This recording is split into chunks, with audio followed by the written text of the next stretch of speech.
Hi, welcome to part 2 of my video on fluid force on a surface. And what I promised to do in part 1 was to do another example of calculating the force on a surface. In this case, it'll be force on the walls of laminar flow. So just to remind you what we're doing, we're calculating the fluid force on a surface. And my example in part 1 was a flow through a contraction, where there's some surface that we're going to divide up into small differential pieces depending on the coordinate system we pick, and then calculate the stress tensor because we will already have the pressure field and the velocity field after having solved the Navier-Stokes equation for the pressure field and the velocity field. And those two fields are enough to give us the stress tensor, which is the stress field, the pressure and the velocity. And the only additional constant we need about our material is its viscosity. So this equation here is called the Newtonian Constitutive Equation, and it allows us to calculate the stress field. Now this is written in what's called Gibbs notation with these nabla or del operators, but we can use a sheet from the literature. This is my sheet, but it's in any fluid mechanics book. So here is the Newtonian Constitutive Equation in rectangular or Cartesian coordinates. And here it is in cylindrical coordinates, which is what we'll need to do flow in a tube. If we were doing flow around a sphere dropping, for instance, we would need the spherical coordinates for that solution. So then the pieces come together in this expression for the force on a wall, force on a surface. We need the stress tensor. We need the surface divided up into surface elements ds with unit normals n. So the n goes with the ds. We have to evaluate this vector n dot pi at the surface where we're doing the ds. They all have to be at one location. And then we add up or sum all of the little pieces of force to get the total force. The stress tensor, it comes from the pressure field and the velocity field with the addition of the viscosity, which is the material parameter. Okay, so let's get to this second example. So here it is. This is laminar flow in a tube, a classic problem in fluid mechanics. If we properly set up the flow, it's pressure-driven flow. There's an upstream pressure of P naught, a downstream pressure of PL, and that causes laminar flow to take place in the tube. And at the end of the day, we get a pressure field, which is not a constant. The example I did the first time was a constant uniform pressure, but now it's a linear pressure gradient. And then the velocity field. This is in the cylindrical coordinates. So this is the r, theta, and z components of the velocity field. And in this particular chosen velocity field, coordinate system, it's a very simple expression for the velocity field. So going back to our how do we do this slide, we have the velocity field, we have the pressure field, we need to interpret this integral. So we need to pick the ds, figure out its associated n, pull together the pi and the limits, and then we're off. So let's start with pi, since that's very routine. So the pi comes from the stress tensor. We need to add pi to the Newtonian Constitutive Equation. And so we go to the table that has the Newtonian Constitutive Equation in cylindrical coordinates. And so I've blown that up here. So here's that result so this is del V plus del V transpose in cylindrical coordinates. And there's the viscosity, and then there's the pressure tensor that is added to get the total stress tensor. Let me pull this out here. So now we have to remember what the solutions were. P is equal to minus delta P over L times Z plus P naught. So it's a linear function of Z. So I'm just going to leave these as P, but I'm going to remember that it's this whole expression, and it is a function of Z. So maybe I'll write down that it's a function of Z just so that I don't forget. because I will be integrating and I don't want to forget that it's not a constant. Okay, so that's that. And then V is equal to 0, 0, a bunch of constants. So I'm just going to call these constants phi naught like that, so I don't have to write them over and over again. Okay, so 0, 0, phi naught times 1 minus r squared over r squared, like that. That's a vector. It's in the r theta z coordinate system.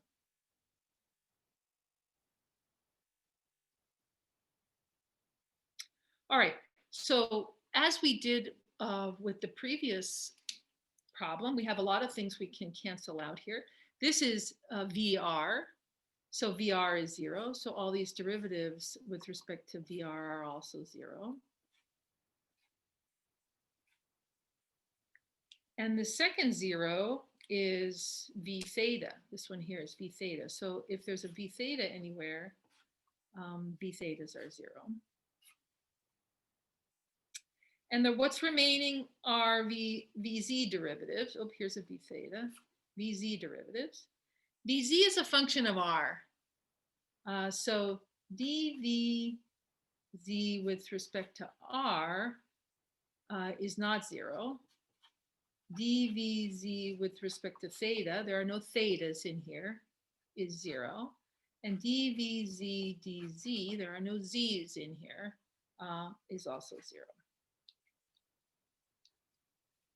So dVz d theta is 0, dVz dr, oh, non-zero, sorry, my mistake. So this one we keep. All right, dVz dz is the one that's 0.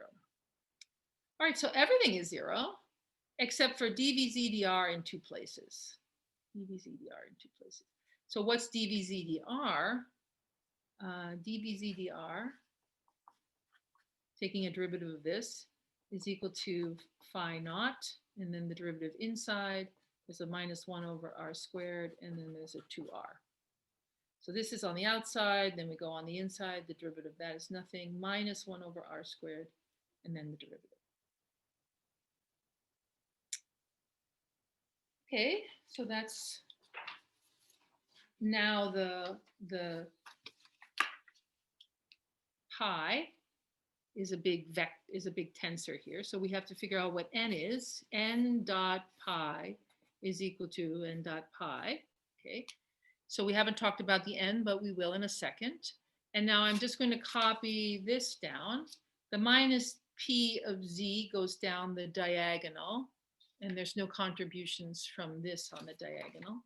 So we have minus p, minus p, minus p. And then everything is 0 except this one and this one.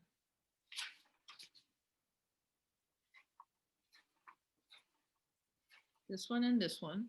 And these are equal to, right, this term is equal to mu times dVz dr. So it's mu times phi naught times minus 2 over r squared times little r. Mu times phi naught times minus 2 over r squared times little r. All right, hopefully I haven't made a mistake there. Minus 2 mu phi naught over r squared times little r. So this is now a variable.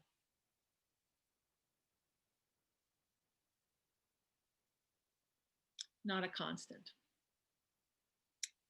All right, so now let's go back to here and also to our expression that we're trying to fill out. We've got the pi. We have to do n dot pi at the surface. Let's do ds because we need the ds to figure out the n anyway. Right, so the question is, what is the fluid force on the walls of the tube? So here are the walls of the tube. They're at r equal r. Right? That's the location of the walls. This is a particularly good coordinate system for a cylindrical tube. And if we have a little piece of element where we swing a little bit of r d theta and a little bit of dz, we get ds. So ds is equal to capital R d theta. That's a little bit of swinging in the theta direction, and a little bit of increase in the z direction, and we get ds. The unit normal would be like ER, except as I said previously, we have to make sure that we talk about where the fluid touches the wall, and that's on the inside. And so the normal on the inside, here's my tube, the normal on the inside is actually minus ER. Okay, so minus ER will be my N. So it goes inwards like that, N. So N is equal to minus ER, which is ER, E theta, EZ in the R theta Z coordinate system.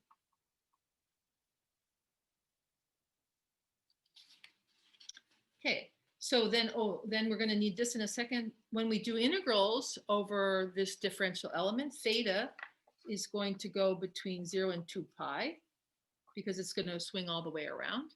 And z is going to be between 0 and L. So we'll need those for the limits of the integral that we need to do.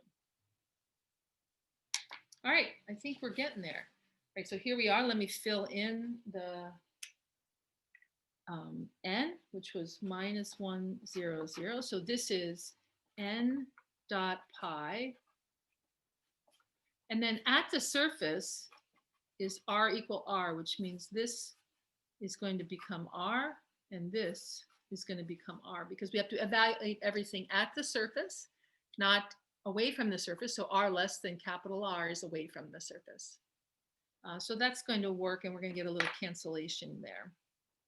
So n dot pi at the surface, and then we'll add the ds and the limits, and we'll be good. So let's do the dot product. So this is a 1 by 3 times a 3 by 3 gives a 1 by 3. So that's good. Minus 1 times p is p, plus 0 plus 0, 0 plus 0 plus 0, minus 1 times this, plus 0 plus 0. So here we get this r calc, one of those r's I get, and it's times minus 1, so it's 2 mu phi over r.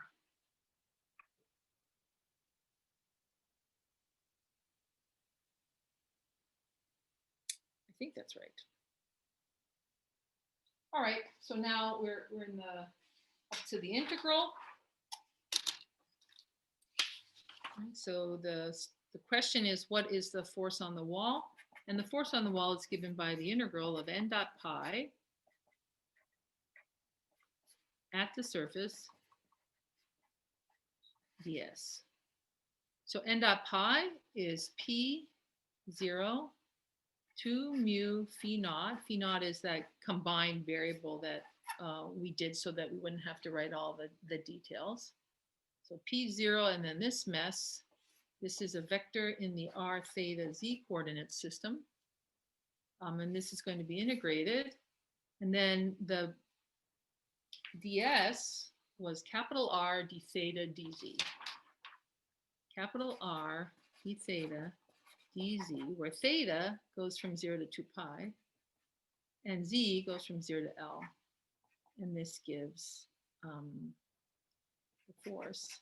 And this is already at r equals r, which is at the surface. Okay, so this p, remember, p is a function of z, and I do have to integrate over z. So I'm going to very carefully not make it into a constant, because that would be wrong. This is the r, the theta, and the z components. Okay, so the theta component is 0, so that's done. And the z component here is this constant. It's a constant. So the integral of a constant d theta dz is very easy to do. Okay, the first integral, though, is a function of z, and so we'll have to we'll have to consider that. All right, so I'm going to pause here and wait to finish this exactly for a part 3 of the video.